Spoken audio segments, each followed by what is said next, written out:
silicone tape. But before we grab the $2,000 workstation class GPU, it would be pretty dumb to not test a regular gaming GPU with this setup first. We have to see if this connection is even functional. Because if you've seen any of my previous videos using workstation GPUs, you know they're a lot more complicated to get working compared to a standard card. So for my test GPU, there was no better choice than the RX 5700 XT. Quite possibly the most normal graphics card I currently own. With everything all connected together, it's time to turn on this disgusting looking contraption. Yeah, this is easily the weirdest thing I've created since my video turning an entire server into a gaming PC. And surprisingly, I mean, as I expected because I'm a freaking genius, everything worked according to plan first try.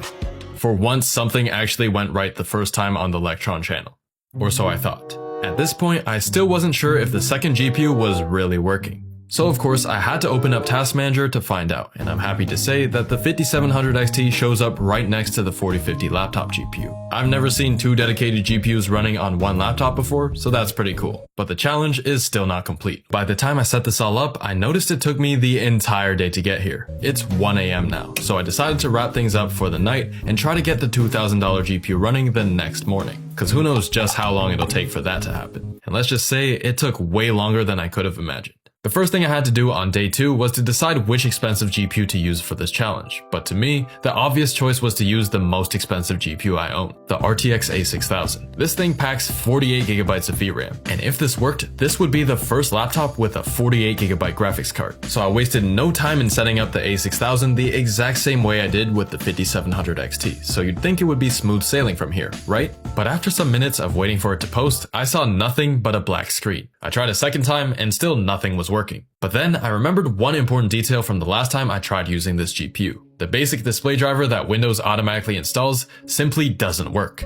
I don't know how I could forget this. So I disconnected the DisplayPort cable from my GPU and connected the monitor directly to my laptop instead. Now with a working display, I went to Nvidia's website to download the latest drivers. And if it's unable to install, that means that my laptop doesn't detect it or it's incompatible with the A6000. But if the drivers do actually start installing, we should be in the clear. But for some reason, it says the graphics driver is incompatible with my device, despite the fact that I did download the right one.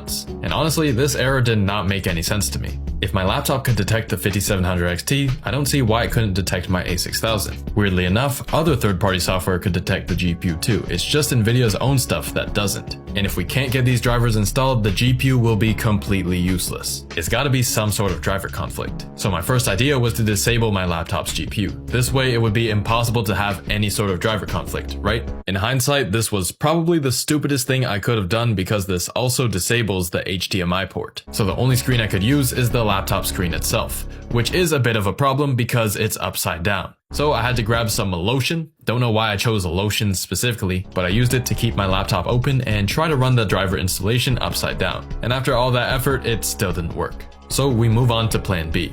Plan B was to uninstall the 4050 drivers instead of disabling the entire thing. Now that I'm thinking about it, this probably should have been plan A, but whatever, let's try it anyways. So I re-enabled my RTX 4050 while upside down and rebooted my laptop into the Windows recovery environment to get into safe mode in order to do a clean uninstall of my drivers. But since the 4050 gets disabled in the Windows recovery environment, I'm back to working upside down again. Except this time my mouse and keyboard also got disabled. So not only do I have to work with an upside down screen, but with an upside down laptop keyboard and touchpad as well. But as I was trying to get into safe mode, my laptop asked me for a recovery key, which I don't have. I guess I'm just gonna have to uninstall my GPU drivers without using safe mode, something that you should basically never do. But I was left with no choice. Well, technically I could choose to give up, but that would be dumb as shit this far into the challenge. So I booted back into Windows and removed my GPU drivers. If this doesn't work, I don't even have a plan C. After restarting the laptop with the drivers freshly uninstalled, the driver installation did not work yet again for the same reason. And after some amount of time, my laptop just reinstalled the drivers for the 4050 by itself. If only it would automatically install the A6000 drivers instead.